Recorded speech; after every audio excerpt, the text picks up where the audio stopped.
When I first had to start testing my bloods, it was a very scary thing to do, to have to prick your finger with this. In your mind is a huge needle, but it's not, it's tiny. And you sit there with it on your finger and think, I'll do it in a minute, I'll do it in a minute. But it doesn't hurt to that extent. And I test my bloods 2, maybe 3 times a day. If you are having a hypo or heading towards a hyper, then you would test a lot more often. Fingers do get a bit sore. You always tend to use the same finger pads.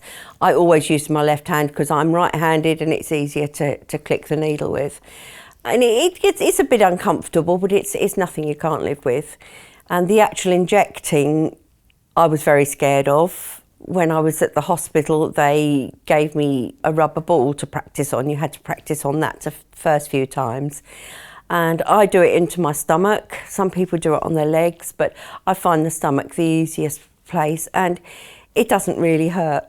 It's a bit of a fallacy that, oh, it's going to sting, it's going to be horrible, but you just get used to it and it's not that bad at all.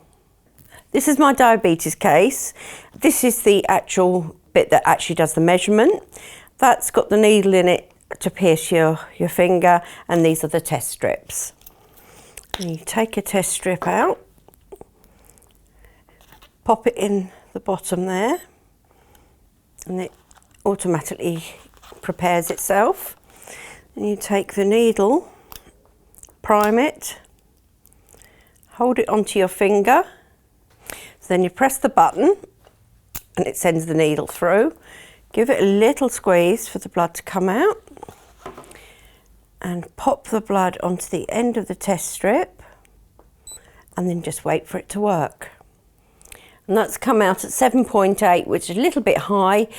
We like to keep it around 6, so that just means that I keep an eye on it, make sure that I don't get it any higher during the day. I've still got to have my lunch yet, so I'll need to test again after lunch. Have a nice drink of water, which does help. And then if it gets too high, then I can always use a couple of clicks of insulin just to bring it down again. But it should even itself out because it does go up and down during the day. If I did need to take any insulin at all, this is the pen I would use. And then you take the top off, so you can see the insulin inside there. Just give it a shake, because it does settle. And then you take the lid off the needle, literally screw it onto the top like that. Take the cap off and take the needle protector off. And there is the needle.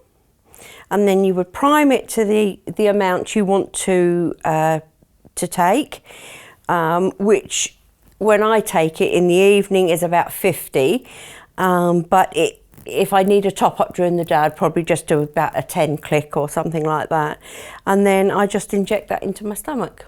To prime it, you twist it to the number of clicks you want to actually take. So if I was going to take 15, that would be to there, and then you just hold that onto the stomach and press the button.